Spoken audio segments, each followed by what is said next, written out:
యేసుక్రీస్తు నామమున శుభములు తెలియపరుచుకుంటా ఉన్నాం.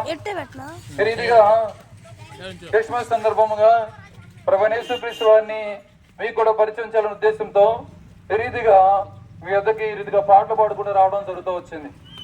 కనుక క్రిస్మస్ అంటే ఏంటి అని అంటే, క్రైస్ట్ అంటే మాస్ అంటే దేవుని వర్షిప్ చేయడం, ఆరాధన చేయడం అని అర్థం.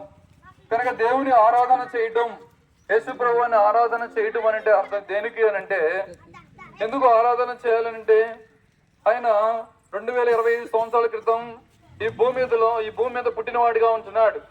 దానికి చరిత్ర కూడా ఏమి చెప్తుంది అని అంటే, BC AD అని మనం ఇప్పుడు ఉన్నటువంటి క్యాలెండర్లో కూడా దేన్ని ఆధారంగా చేసుకుంటామంటే, BC అంటే బిఫోర్ క్రైస్ట్, AD అంటే అన్నాడుని అంటే భగవంతుని రాక. దేవుడు పుట్టిన తర్వాత ఉన్నటువంటి కాలమానం, దేవుడు పుట్టక ముందు కాలమానం అంటే క్రీస్తు పుట్టిన తర్వాతనే ఒక మధ్యవర్తిగా క్యాలెండర్ మనకి BCలో రివర్స్లో ఉండేది. ఇప్పుడైతే క్యాలెండర్ ఎలా ఉండిద్ది అంటే ఆర్డర్లో 1, 2, 3లో వస్తాయి అనమాట. ఇదివరకు ఎలా ఉంటే రివర్స్లో ఉంటాయి.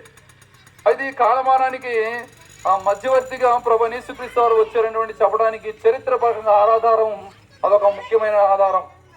అయితే ప్రభువైన యేసుక్రీస్తు వారు పుట్టాడు. ఎందుకు పుట్టాడు అని అంటే, అందరూ మహానుభావులు, మంచివారు, గొప్పవారు పుడతారు, మంచి మంచి కార్యములు చేసిన తర్వాత వారి యొక్క యాత్రను ముగించుకొని వెళ్ళిన వారుగా ఉంటున్నారు. కానీ అందరికీ యేసు ప్రభు వారికి తేడా ఏంటి అని అంటే, ఆయన పుట్టిన తర్వాత ఆయన పుట్టుకలో ఒక పవిత్రమైనటువంటి పుట్టుక, జీవించడంలో పవిత్రంగా జీవిస్తూ వచ్చాడు. ఆ రీతిగా మరణించిన తర్వాత తిరిగి సమాధి చేయబడి మళ్ళీ తిరిగి 3వ దినములు లేచిన వాడిగా ఉంటున్నాడు. కనుక లేచి ఆయన సమాధి చేయబడి తిరిగి లేచిన తర్వాత మనుషులకి ఇప్పుడు చెప్తా ఉన్నాడు ఏంటంటే, మరణించిన వ్యక్తి మళ్ళీ తిరిగి లెగిస్తాడు. అంటే లెగిసిన తర్వాత ఎక్కడికి వెళ్తాడు అని అంటే, పరలోకం కానీ అదే నరకానికి కానీ. కనుక ఇప్పుడు పరలోకానికి తీసుకుని వెళ్తానికే ప్రభువైన యేసుక్రీస్తు వారు వచ్చిన వారిగా ఉంటున్నారు. ఆయన పుట్టింది ఎందుకంటే, పరిశుద్ధ గ్రంథం బైబిల్లో ఈ రీతిగా రాయబడింది, పాపులను రక్షించుటకు క్రీస్తు యేసు ఈ లోకమునకు వచ్చెను. కనుక ఆయన ఏం చేస్తా వచ్చారంటే, పాపులను రక్షించడానికి. కనుక రక్షించడానికి వచ్చిన వాళ్ళని రక్షకుడు అని అన్నారు. అందువల్ల ఆయన పేరు ఏంటంటే రక్షకుడు.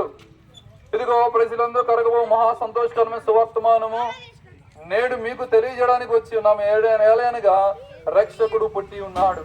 ఎందుకు పుట్టాడంటే, మనిషి లోకములో పాపముతోనే జీవిస్తూ ఉంటే, పాపముతోనే చనిపోతూ ఉంటే మనిషికి ఏముండదంటే నెమ్మది ఉండదు కదా. పాపంతో జీవిస్తున్న వ్యక్తికి ఏముండదంటే నెమ్మది ఉండదు. ఈ లోకంలో ఎవరన్నా సరైనటువంటి జీవితం జీవించకపోతే ఆ మనిషి ప్రశాంతంగా ఉండలేడు. కానీ ఎవరైతే నీతిగా జీవించగలరో, మంచి కార్యములు చేయగలరో వాళ్ళలో ప్రశాంతత ఉండిద్ది. కనుక ఆ ప్రశాంతత, శాంతి, సమాధానం ఎవరి దగ్గర దొరికిద్దంటే ప్రభువైన యేసుక్రీస్తు వారి దగ్గర దొరుకుతారు అనమాట. ఎందుకు ఆ రీతిగా దొరికిద్దంటే, ఆయన పాపములు క్షమించడానికి అధికారం కలిగిన వాడిగా ఉంటున్నాడు.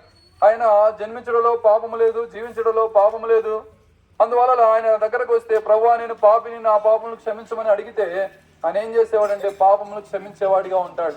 అప్పుడు పాపములు క్షమిస్తే వచ్చే లాభం ఏంటంటే మనిషి నీతిమంతుడిగా ఉంటాడు. ఇప్పుడు నీతిమంతుడిగా ఉంటే ఏం జరిగిద్దంటే ఆ మోక్షానికి పోయేవాడిగా ఉంటాడు.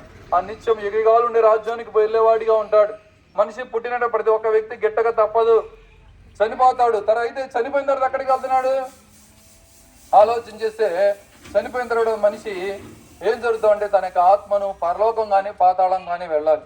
కనుక ప్రభువైన యేసుక్రీస్తు నమ్ముకుంటే, మీ పాపంలో క్షమించబడితే అప్పుడు పరలోక రాజ్యంకి వెళ్ళేవారుగా ఉంటారు. అయితే భూమి మీద ఉన్నటువంటి దినాలలో కూడా శాంతి, సమాధానం, సంతోషంగా జీవించగలరు. కనుక ఈ సంతోషం, సమాధానం ఎంత ఇచ్చినా దొరకదు.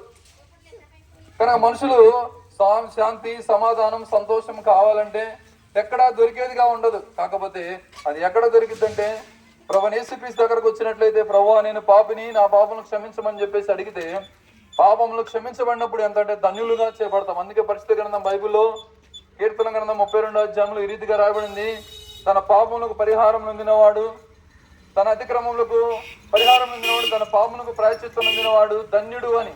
కనుక పాపములకు పరిహారం పొందితే మనిషి ఎంతో ధన్యుడిగా చేయబడతాడు. కనుక ఆ రీతిగా పాపములకు పరిహారం పొందించడానికి ప్రభువైన యేసుక్రీస్తు వారు 2020 సంవత్సరాల క్రితం భూమి మీదకి వచ్చిన వాడిగా ఉంటున్నాడు, పుట్టినవాడిగా ఉంటున్నాడు.